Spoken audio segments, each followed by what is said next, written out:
L'idiot par Fyodor Dostoïevski, première partie, chapitre 3. Le général Ivan Fyodorovitch Epanchin attendait debout au milieu de son cabinet et regardait venir le prince avec une vive curiosité.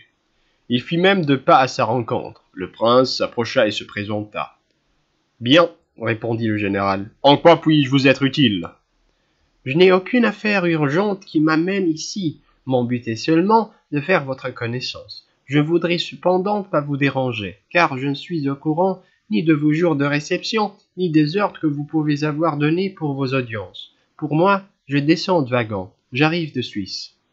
Le général eut un sourire fugitif qu'il réprima aussitôt avec l'air de se raviser. Puis, ayant encore réfléchi un instant, il fixa de nouveau son hôte des pieds à la tête et d'un geste rapide, lui montra une chaise. Lui-même s'assit un peu de côté et se tourna vers le prince dans une attitude d'impatience. Debout dans le coin de la pièce, Gagna triait des papiers sur un bureau. « Le temps me manque un peu pour faire de nouvelles connaissances, » observa le général. « Mais comme vous avez certainement un but, Je prévoyais justement que vous attribueriez à ma visite un but particulier. Mon Dieu, je vous assure que je n'en ai pas d'autre que le plaisir de faire votre connaissance. » Certes, ce plaisir est partagé, mais vous le savez, on ne peut pas songer qu'à son agrément. Il y a les affaires. Par ailleurs, je cherche en vain ce qu'il peut y avoir entre nous de commun, autrement dit la cause de... Il n'y a pas de cause, assurément, et nous n'avons presque rien de commun, car si je suis un prince Mushkin, et si votre épouse est de la même famille, cela ne constitue certes pas une cause de rapprochement. Je le comprends parfaitement, et pourtant c'est en cela que réside l'unique mobile de ma démarche. J'ai vécu hors de Russie pendant plus de 4 ans, et lorsque je suis parti, j'étais à peine en possession de mes facultés mentales. À cette époque, je ne savais rien de rien, et aujourd'hui, j'en sais encore moins. J'ai besoin de la société des gens de cœur. Tenez, j'ai précisément une affaire à régler et je ne sais comment m'y prendre. À Berlin déjà, je me disais, ce sont presque parents. Commençons par eux, peut-être pourrons-nous nous être utiles les uns aux autres, s'ils ont le cœur bien placé. Or, j'ai justement entendu dire que c'était le cas. Je vous suis fort obligé de cette opinion, dit le général surpris. Permettez-moi de vous demander où vous êtes descendu. Je me suis encore fixé nulle part. J'en conclus qu'en sortant de wagon, vous êtes venu tout droit chez moi et avec votre bagage. Mon bagage consiste simplement dans un petit paquet où il y a du linge et rien de plus. Je le porte ordinairement à la main. D'ici ce soir, je trouverai bien une chambre à louer. Ainsi, vous avez toujours l'intention de descendre à l'hôtel? Certainement. À en juger d'après vos paroles, je commençais à croire que vous veniez tout droit vous installer chez moi. Il aurait pu en être ainsi, mais seulement dans le cas où vous m'auriez invité, et même, j'avoue que je n'aurais pas accepté cette invitation. Non qu'il y ait à ce refus une raison quelconque, cette affaire de caractère. S'il en est ainsi, j'ai bien fait de ne pas vous inviter, et je n'ai d'ailleurs pas l'intention de le faire. Permettez-moi, prince, de mettre les choses au clair. Nous sommes tombés d'accord qu'il ne saurait être question d'un lien quelconque de parenté entre nous. Encore que cette parenté m'eût fait honneur, en conséquence. En conséquence, il ne me reste plus qu'à me lever et à m'en aller, conclut le prince qui se leva en riant de tout cœur, malgré la gêne de la situation. Je vous assure, mon général, que j'avais bien prévu que nous en viendrions. Là, malgré mon manque d'expérience des rapports sociaux et mon ignorance des usages ici, tout est peut-être pour le mieux. D'ailleurs, ma lettre d'alors était restée également sans réponse. Allons, adieu, et excusez-moi de vous avoir dérangé. Le regard du prince avait à ce moment une expression si affable, et son sourire était si dépourvu d'amertume, même voilée, que le général s'arrêta court et regarda le visiteur avec une expression toute différente. Le revirement s'opéra en un clin d'œil. « Voulez-vous que je vous dise, prince, dit-il d'une voix complètement changée, il est de fait que je ne vous connais pas, mais je pense qu'Elisabeth Prokofievna sera peut-être désireuse de voir son parent. Attendez un instant, si vous le voulez bien et si vous en avez le temps. » Ah, pour ce qui est du temps, j'en ai de reste. et en prononçant ces mots, il posa sur la table son chapeau de feutre mou. J'avoue que je comptais bien qu'Elisabeth Prokofievna pourrait se rappeler avoir reçu une lettre de moi, tout à l'heure, tandis que j'attendais, votre domestique me soupçonnait d'être venu demander un secours. Je l'ai remarqué, et il est probable que vous lui avez donné à cet égard des ordres rigoureux. Je vous assure que tel n'est pas l'objet de ma visite. Je ne voulais que faire connaissance. Seulement, je crains un peu de vous avoir dérangé, et c'est cela qui m'inquiète. Eh bien, voilà, prince, dit le général avec un sourire de bonne humeur. Si vous êtes réellement tel que vous me paraissez, il sera, je suppose, agréable de faire votre connaissance. Mais je vous préviens que je suis un homme occupé. À l'instant même, je vais me remettre à parcourir et à signer diverses pièces, après quoi je passerai chez mon chef et de là à mon service. Il s'ensuit que, tout en étant enchanté de recevoir des visiteurs recommandables, s'entend, du reste, je suis convaincu que vous êtes un homme parfaitement élevé, mais quel âge avez-vous, prince? 26 ans. Allons donc, je vous croyais beaucoup plus jeune. Oui, on dit que j'ai le visage très jeune. Pour ce qui est de ne pas vous déranger, j'en prendrai vite l'habitude, ayant moi-même horreur de déranger les gens. Enfin, il me semble que nous sommes si dissemblables. Ce temps de rapport que nous ne devons pas avoir beaucoup de points communs. Toutefois, cette réflexion n'est pas très convaincante. Bien souvent, des points communs existent entre des êtres qui semblent n'en avoir aucun. C'est par paresse humaine que les gens se jugent au premier abord et n'arrivent pas à se connaître. Au reste, je commence peut-être à devenir ennuyeux. On dirait que vous... Deux mots. Avez-vous un peu de fortune ou comptez-vous chercher une occupation? Excusez ma question. Au contraire, j'apprécie cette question et je la comprends. Je n'ai présentement aucun moyen et pas davantage d'occupation. Il m'en faudrait cependant bien une. L'argent que j'avais m'a été prêté par Schneider, mon professeur, qui m'a soigné en Suisse et a pourvu à mon instruction. Il m'a donné tout juste la somme nécessaire pour mon retour, en sorte que je n'ai plus en poche que quelques kopecks. J'ai bien une affaire en vue, à propos de laquelle j'aurais besoin d'un conseil, mais... Dites-moi, de quoi vous comptez vivre en attendant, et quelles sont vos intentions?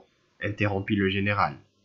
Je voudrais trouver n'importe quel travail. Oh, je vois que vous êtes philosophe, mais voyons, avez-vous quelques talents, quelques aptitudes spéciales, de celles, bien entendu, qui assurent le pain quotidien? Encore une fois, excusez-moi.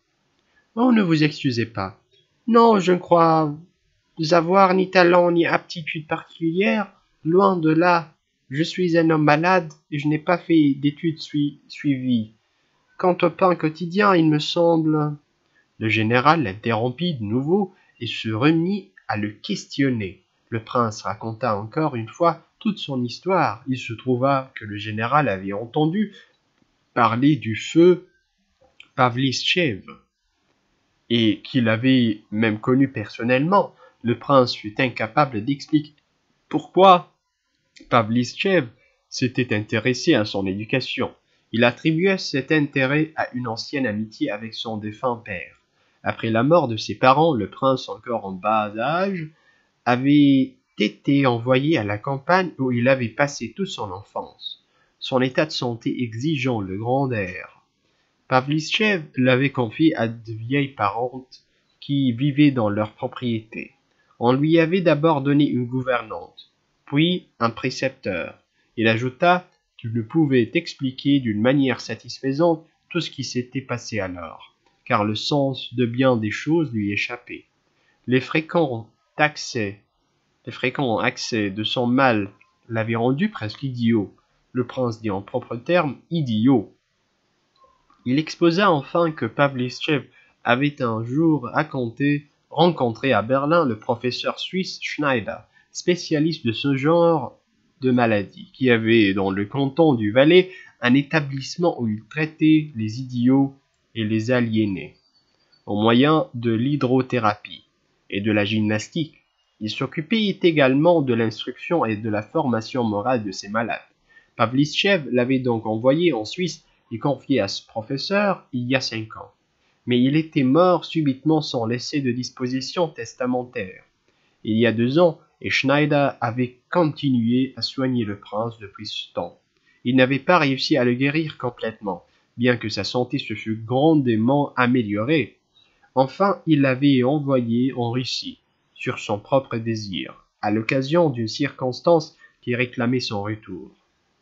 Le général fut très étonné de ce récit. « Et vous n'avez réellement pas de proches en Russie ?» demanda-t-il. « Personne actuellement, mais j'espère d'ailleurs, j'ai reçu une lettre. » « Enfin, interrompit le général, sans avoir entendu l'allusion à la lettre.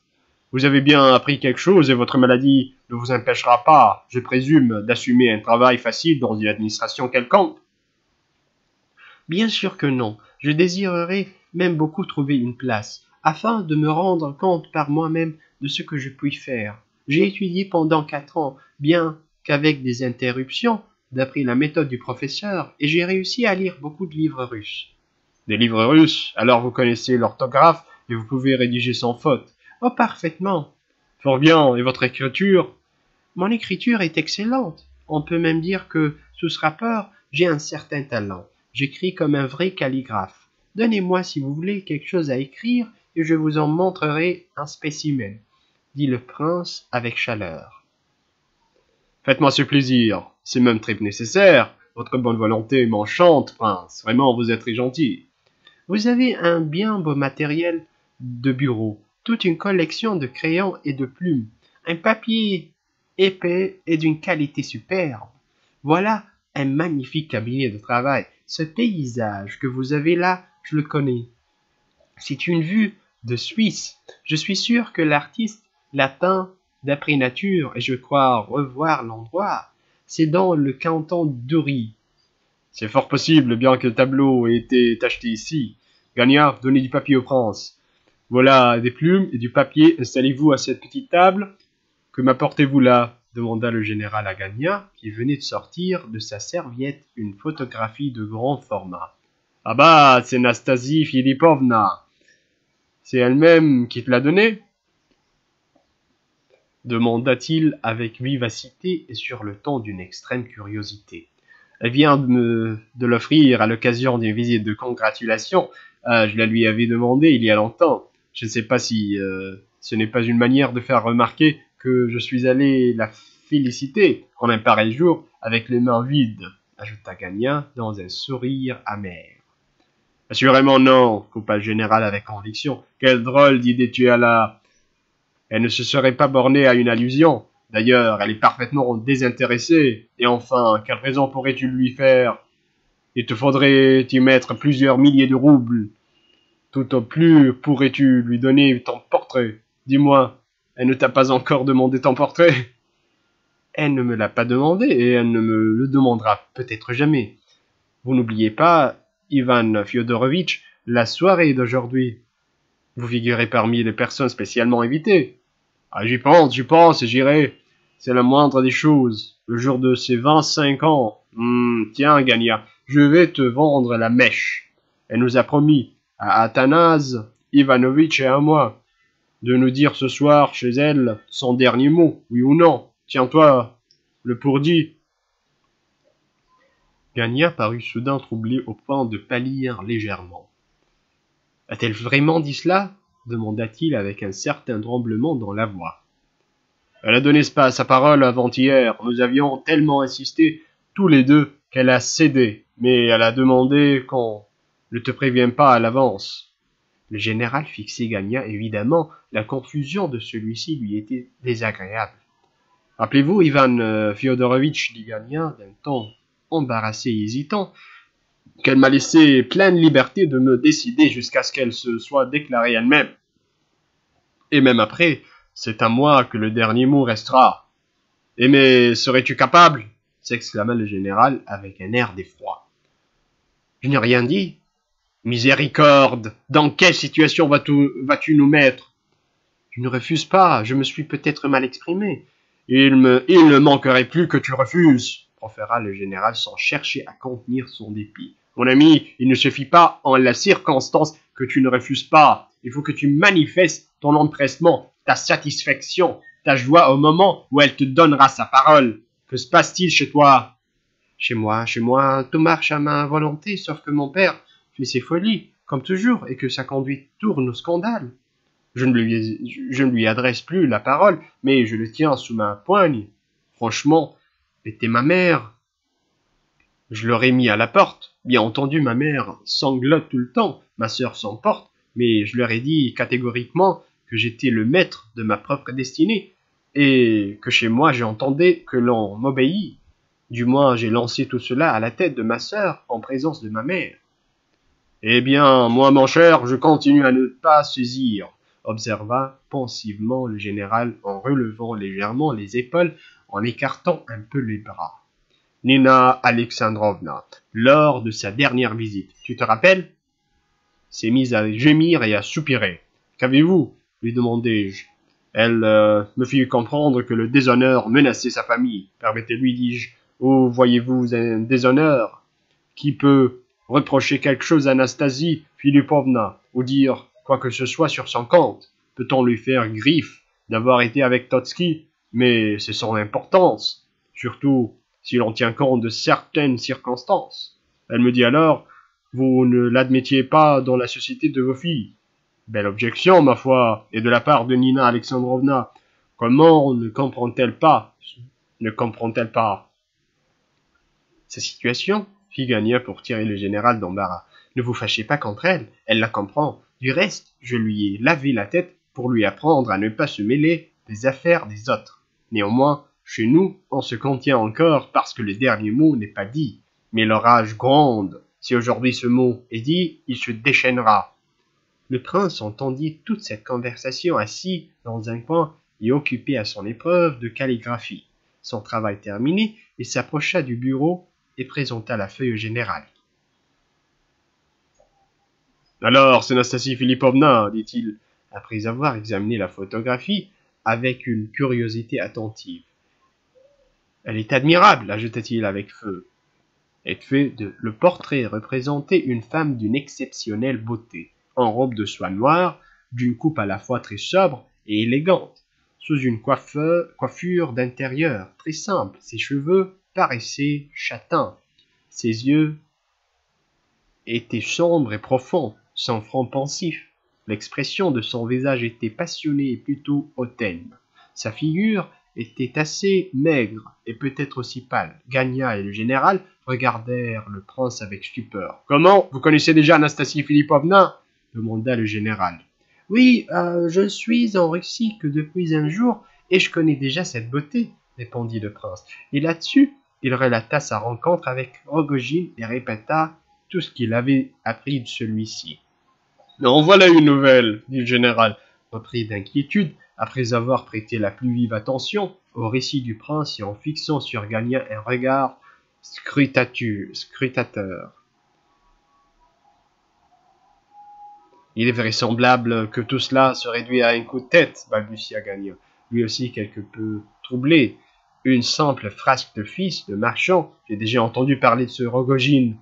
Moi aussi, mon cher, j'en ai entendu parler, reprit le général. Après l'affaire des boucles d'oreilles, Nastasie Philippovna a raconté toute l'histoire. Maintenant, il s'agit d'autre chose. Il s'agit peut-être en effet d'ici d'un million et d'une passion déshonnête.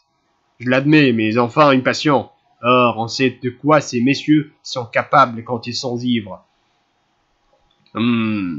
Pourvu que cela ne finisse pas par un esclandre, conclut le général d'un air songeur.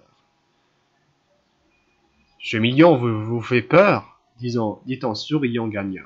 Pas à toi, sans doute. Comment vous a-t-il paru, dit Gagnon en s'adressant soudain au prince. Vous a-t-il fait l'effet d'un homme sérieux ou d'un mauvais sujet? À proprement parler, quel est votre avis? En posant cette question, Gagnon éprouvait un sentiment particulier. On aurait dit qu'une idée nouvelle s'allumait en lui et mettait des éclairs d'impatience dans ses yeux. Le général, dans l'inquiétude, était naïve mais sincère, regarda aussi le prince avec l'air de ne pas attendre grand-chose de sa réponse. « Je ne sais que vous dire, répondit le prince. Il m'a semblé qu'il y avait en lui beaucoup de passion, voire de passion morbide. Lui-même a encore tout à fait l'air d'être malade. Il est fort possible qu'il fasse une rechute peu de jours après son retour à Pétersbourg, surtout s'il reprend sa vie déréglée. Cela vous a bien paru ainsi, fit le général, qui eut l'air de s'attacher à cette idée. Oui, assurément.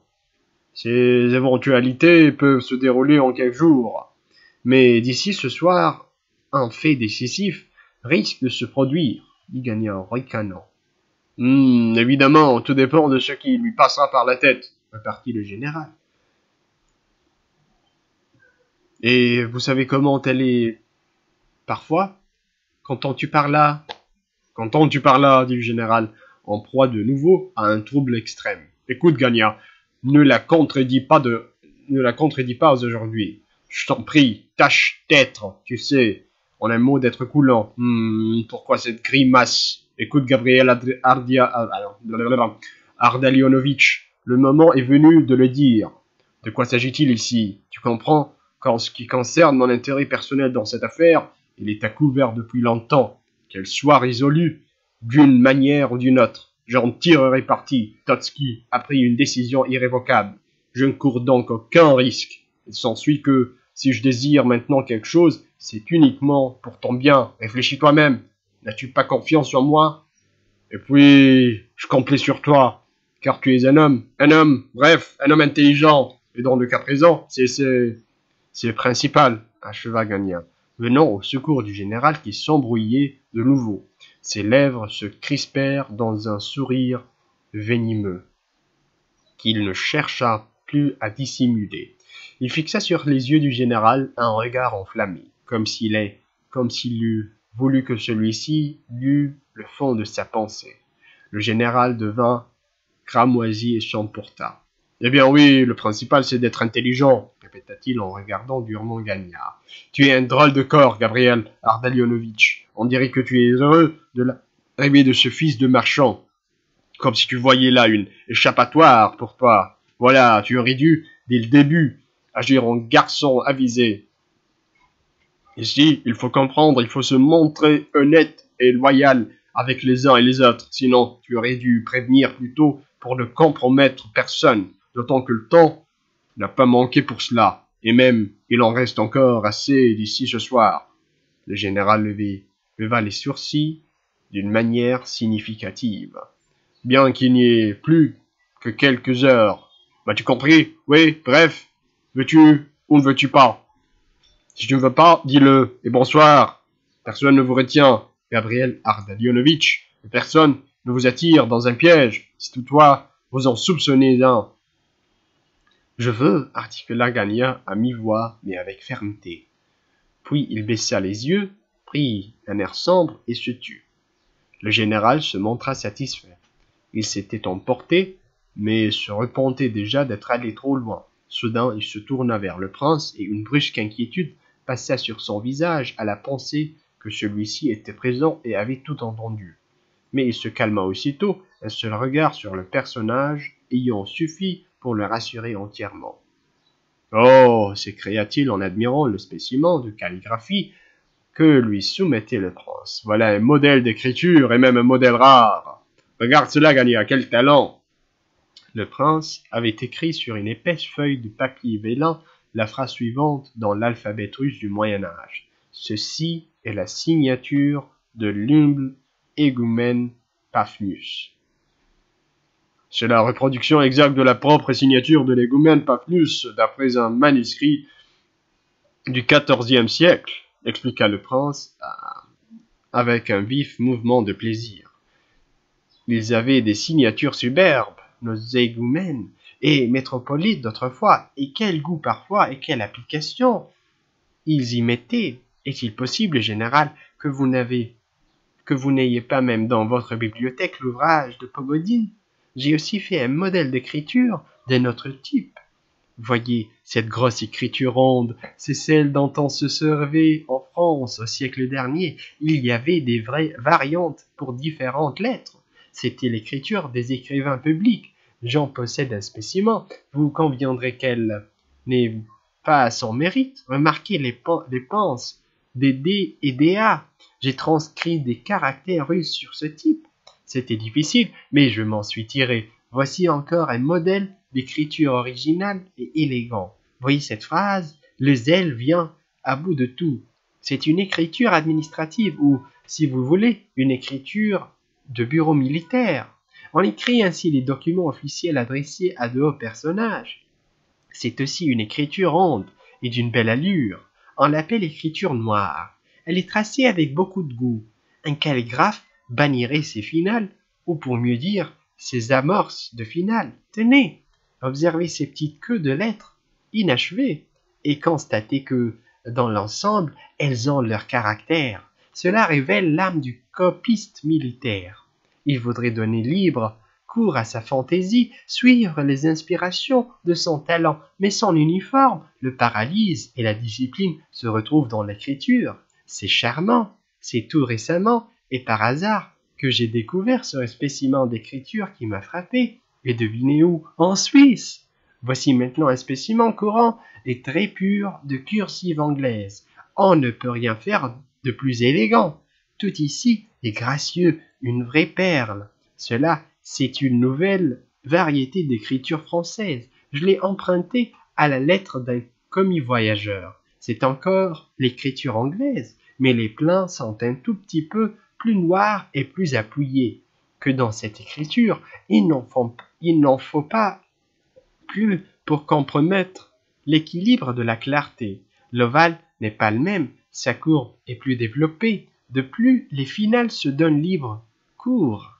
Ah, les finales, voilà le danger. Il y faut un goût exceptionnel. Mais si elles sont réussies et équilibrées, alors on obtient une écriture incomparable. C'est à en raffoler. Oh, mais vous êtes passé maître en la matière, dit en riant le général. Mon cher, vous n'êtes pas seulement un calligraphe, vous êtes un artiste. Qu'en dis-tu, Gagnard? C'est merveilleux, fit Gagnard, et même cela témoigne d'une véritable vocation, ajouta-t-il avec un rire moqueur. Ris-tant que tu veux.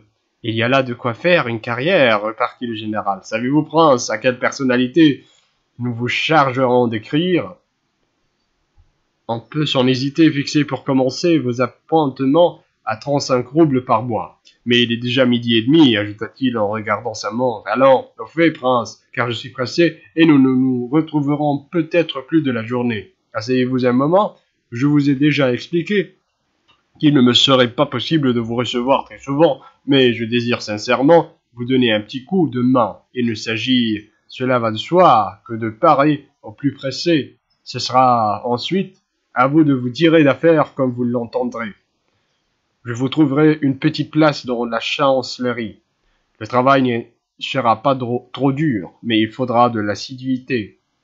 Pour le surplus, voilà Gabriel Ardalionovitch Ivolguin, mon jeune ami ici présent, dont je vous prie de faire plus ample connaissance, vit à la maison. Je veux dire en famille. Sa mère et sa sœur ont dans leur appartement 2 ou 3 chambres meublées qu'elles louent, avec la pension et le service, à des personnes tout à fait respectables. Je suis sûr que Nina Alexandrovna fera cas de ma recommandation. Pour vous, prince, c'est le rêve. D'abord, parce qu'au lieu de vivre seul, vous serez pour ainsi dire en famille. À mon avis, vous ne devez pas, pour vos débuts, vous trouver isolé dans une capitale comme Pétersbourg. Nina Alexandrovna, la mère, et Barbe Ardalionovna, la sœur de Gabriel Ardalionovitch, sont des dames pour lesquelles j'ai la plus haute estime. Nina Alexandrovna est la femme d'Ardalion Alexandrovitch, un général en retraite qui a été mon camarade de régiment, mais avec lequel j'ai rompu les relations pour diverses raisons. Ce qui ne m'empêche d'ailleurs pas de lui garder une certaine considération. Je vous explique tout cela, prince, pour vous faire comprendre que je vous recommande en quelque sorte personnellement. Autant dire que je réponds de vous. La pension sera très modérée et j'espère que vos appointements suffiront bientôt à cette dépense. Sans doute, un homme a aussi besoin d'argent de poche, si peu que ce soit, mais ne vous fâchez pas, prince, si je vous déconseille d'avoir de l'argent de poche et même, d'une manière générale, de l'argent dans la poche, j'en parle d'après l'opinion que je me fais de vous. Toutefois, comme en ce moment, votre bourse est complètement vide, laissez-moi pour commencer vous offrir ces 25 roubles. Nous ferons nos comptes plus tard, et si vous êtes vraiment l'homme sincère et cordial que vous paraissez quand on vous entend parler, il n'y aura pas entre nous l'ombre d'une difficulté. Si je vous porte autant d'intérêt, c'est que j'ai certaines vues sur vous. Vous les connaîtrez plus tard. Voyez que je vous parle en toute simplicité. Gagna, tu n'as rien à objecter à ce que le prince loge chez vous? Au contraire, maman sera enchantée, affirma Gagna sur un ton de prévenance et de politesse. Vous n'avez, il me semble, qu'une seule chambre d'occupée par ce monsieur Ferdichenko.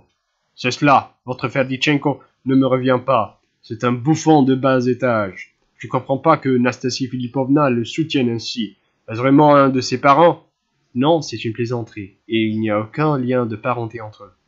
Que le diable l'emporte bien, prince. Êtes-vous content ou non? Je vous remercie, général. Vous avez eu pour moi la plus grande bonté, d'autant que je ne vous demandais rien. Je ne dis pas cela par orgueil. Il est fait que je ne savais pas où reposer ma tête. Tout à l'heure, il est vrai, Rogojine m'a invité à venir le voir. Rogojine, voulez-vous un conseil paternel? Ou si vous préférez amical, oubliez ce monsieur. En règle générale, je vous recommande de limiter vos relations à la famille dans laquelle vous allez vivre. Puisque vous avez tant de bonté, commença le prince, il y a une affaire qui me préoccupe. J'ai reçu avis. Ah, excusez-moi, coupa le général, je n'ai plus une minute. Je vais tout de suite vous annoncer à Elisabeth Prokofievna, si elle consent à vous recevoir dès maintenant, ce que j'essaierai d'obtenir en vous recommandant. Profitez de l'occasion pour vous faire bien voir d'elle, car elle peut vous être très utile. Et puis, vous portez le même nom de famille. Si elle n'est pas disposée à vous recevoir, n'insistez pas. Ce sera pour un autre moment. Toi, Gagna, regarde ses comptes en attendant. Nous avons eu tantôt de la peine, Fédosiev et moi, à les mettre au clair. Il ne faudra pas oublier de les reporter. Le général sortit sans que le prince eût réussi à l'entretenir de son affaire. En dépit de 3 ou 4 tentatives, Gagna alluma une cigarette et on offrit une au prince, qui accepta mais n'essaya pas de lier conversation, par crainte de déranger, et se mit à inspecter le cabinet. Gagna jeta à peine un coup d'œil sur le papier couvert de chiffres que le général lui avait dit d'examiner. Il était ailleurs, son sourire, son regard et son expression pensive parurent encore plus pénibles au prince lorsqu'ils se trouvèrent en tête-à-tête. Soudain, il s'approcha de celui-ci, qui était tombé de nouveau en arrêt devant le portrait de Nastasie Filipovna. « Alors, cette femme vous plaît, prince ?» demanda-t-il brusquement, en fixant sur lui un regard pénétrant, comme s'il nourrissait une intention très arrêtée. « C'est un visage extraordinaire, » répondit le prince, « et je suis convaincu que la destinée de cette femme ne doit pas être banale. Sa physionomie est gaie, et cependant, elle a dû beaucoup souffrir, n'est-ce pas? On le lit dans son regard et aussi dans ses 2 petites protubérances qui forment comme 2 points sous les yeux, à la naissance des joues. La figure est fière à l'excès, mais je ne vois pas si elle est bonne ou mauvaise.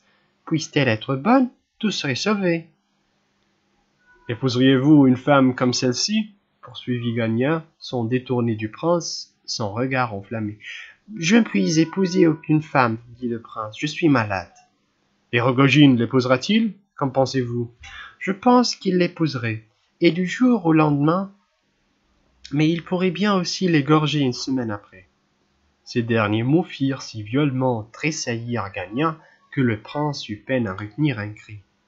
« Qu'avez-vous » dit-il en saisissant par le bras. « Altesse, son excellence vous prie de bien vouloir vous rendre auprès de madame la générale, dit un laquais sur le seuil du cabinet.